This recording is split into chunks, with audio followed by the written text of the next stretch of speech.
Hi family, this is your brother Mr. Cage on Cage TV. Now, we are all aware of the saying that goes, every time that elephants wage war against each other, it is actually the grass that suffers the most. We know of Russia and America being the countries that have been constantly been fighting for who is the superpower. And so we are also aware that Ukraine is but just a victim of the same. Now, as we speak, America's Vice President Kamala Harris is actually here in Zambia. In the same vein, for the very first time after sanctions were leveled against Vladimir Putin not to step out of his country, he's now made his first ever, after a long time, he is in South Africa attending a conference there. Are we seeing a situation where Africa is the grass that will suffer, the consequences of two super countries fighting for superpower? Just check out the arrival of a bit of a documentary about the Vice President of the United States of America, Kamala Harris. Kamala Harris becomes the first female U.S. Vice President to visit Zambia, a stop that rekindles many memories here. Harris spent time in Lusaka as a child, visiting her maternal grandfather. Retired senior Zambian diplomat Leslie Mbola says the fact that Harris was born in 1964, 4 days before Zambia got its independence from Britain, makes her even more special. That visit to Zambia is very valuable to us because it's going to put a stamp, first as a child, now as vice president, on the relationship between Zambia and herself. And in the process, of course, between the United States and Zambia. It's really exciting to see somebody with that status actually visiting Zambia and knowing the fact that she has some roots here. She's lived here before. U.S. Ambassador to Zambia, Michael Gonzalez, says Harris' visit is a great deal for both countries. Since being the vice president, she's interacted on a sustained cadence with President Hichilema. And so this is just the next step of their personal relationship that shows that partnership between the American government and the government of Zambia. As we say in the African sense and African culture, our daughter is coming back home. So we look at that from the sentimental side of things to start with. But also, I think it underscores the bilateral relations between the US and Zambia. Zambia and the United States have enjoyed close bilateral relations since 1964, with Washington providing more than $500 million aid annually to support poverty alleviation, climate change, and health. Kathy Short for VOA News, Lusaka, Zambia.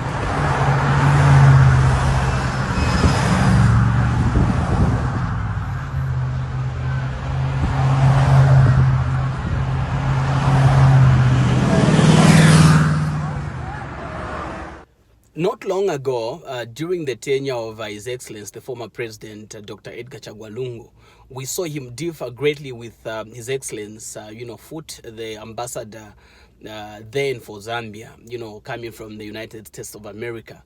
So they differed on the basis of gay rights, and it was such a great deal. Now, listen, the coming in of Kamala Harris here in Zambia, a lot of people, even just here in Africa, a lot of people are saying, associating it rather to gay rights and things like that. And the perception is that people from the ruling party are probably propagating gay rights here in Zambia.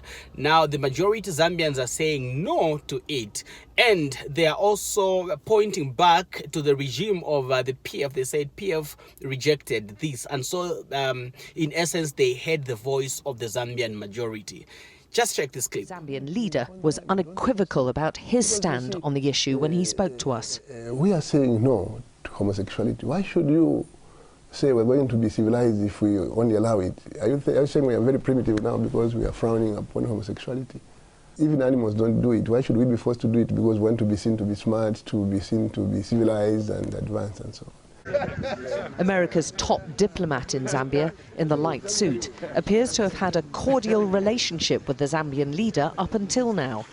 But the Zambian president said no amount of money could make him change his mind on homosexuality. A retraction or apology would do, but I don't know, to be honest with you, how far this matter will go. Because already you're tying it to aid. If that is how you're going to bring your aid, then I'm afraid the Western can leave us alone in our poverty, and we will continue scrounging and struggling and see how we can get going. The president already cancelled a meeting with the US ambassador, and it's hard to see how their relationship can be rebuilt with such diverse views on homosexuals. They require help, obviously. For me, I think they're sick. That's how I see it, but they need help. The fact that they're going to jail probably is one thing, but help should be rendered to them. A pardon could be considered, but not in the manner that the ambassador is coming out, like insulting the collective wisdom of the Zambian people and the sovereignty of this state. You don't do that. But the jailing and the row is likely to cement Zambia's reputation of being one of the most dangerous places in Africa to be gay. Alex Crawford, Sky News, Lusaka. What's your take, as a church, on the controversial LGBTQ? And I'm talking about lesbian, gay, bisexual, transgender, queer. Yeah.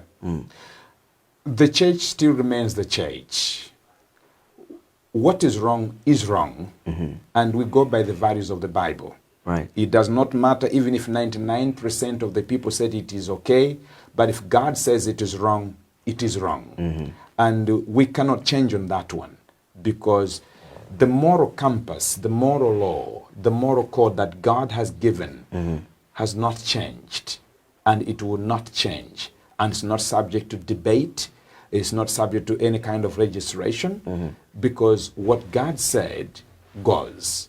So if God says the LGBT is an abomination, it must be called by that, because God said so.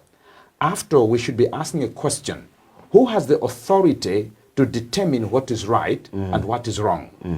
There's no human being that can determine that. It's only God. And God has revealed what is right and what is wrong.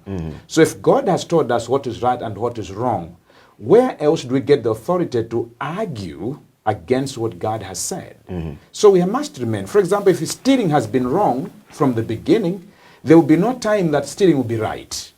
If adultery has been wrong from the beginning, there will be no time that adultery shall be right. So if homosexuality has been wrong, there should be no time that homosexuality will be right. It still remains wrong. Who says it is wrong?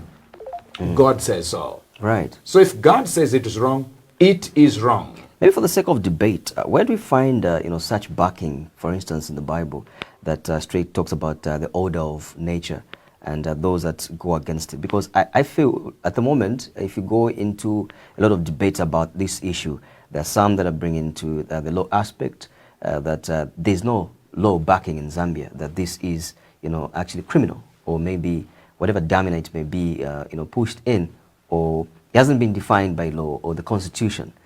People are basing the fact that it is just offensive for you to go against the order of nature in this Christian nation. You see, again, the very fact that you've said in this Christian nation, this word Christian, it means you are pulled to go back to the Christian values. So what are Christian values? What makes us Christian? Is it not what is revealed in scriptures? What about those that are not, like you mentioned, there's an interaction of society? Well, from the documentary, obviously you are aware that, or you can tell to the very fact that it is received with a lot of mixed feelings. Some sections of society here in Zambia are excited, even in Africa at large.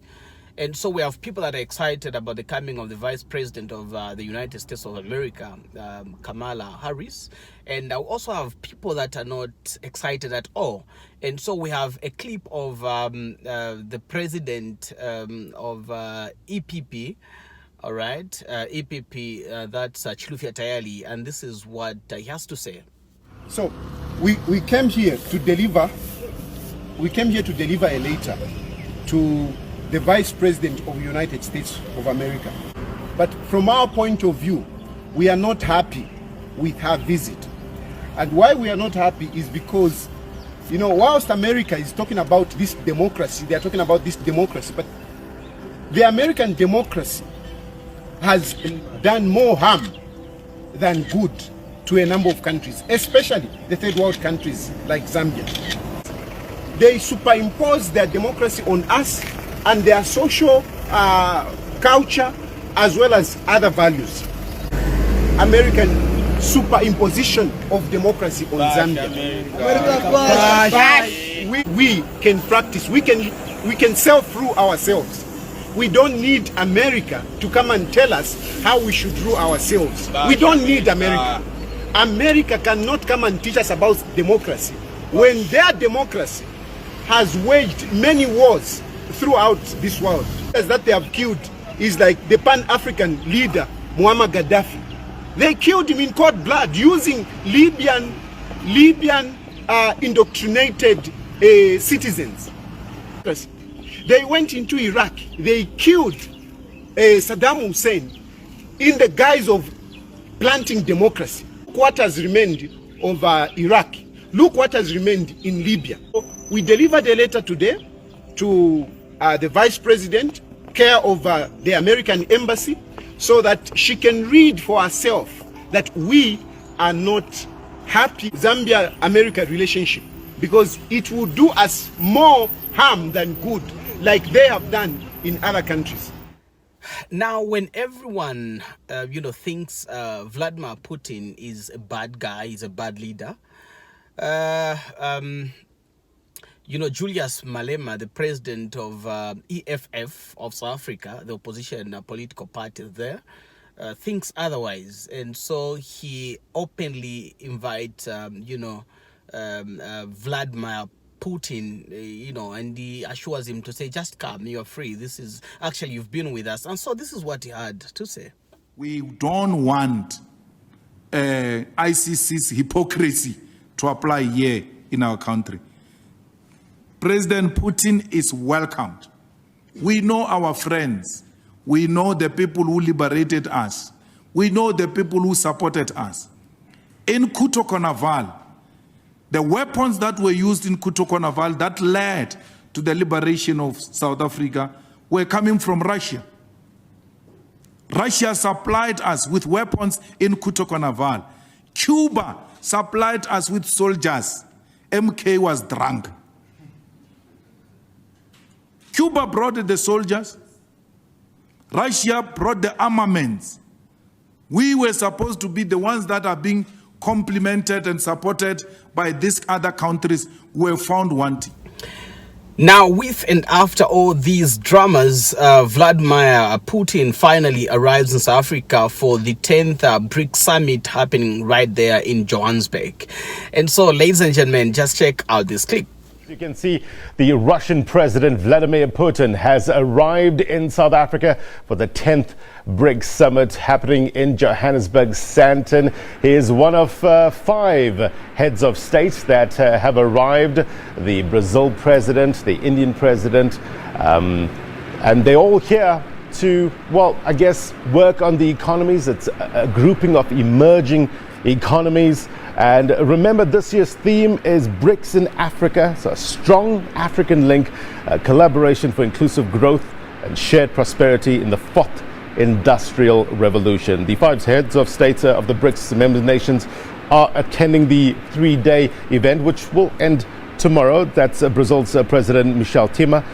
The Russian president has just arrived, India's Prime Minister Narendra Modi, and President Xi from China. Of course, President Cyril Ramaphosa is this year's host.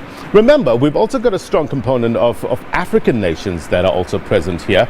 They are part of the BRICS Africa Outreach Program. The heads of state from Namibia, Gabon, Angola, Senegal, Uganda, Togo, as well as Rwanda will be also in attendance. With all these occurrences, one may wonder, are we headed for the Third World War? Is Africa safe, or will Africa be a victim of the Third World War?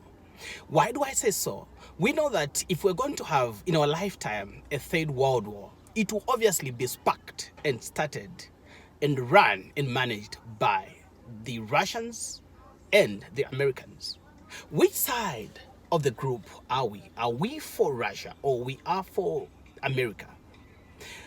These two great events are happening side by side in Zambia, attended by the American representative, in South Africa, Johannesburg, attended by the Russian representative. You cannot be for both camps. Which side are you? What are we saying? What do we have to say? Where are we headed?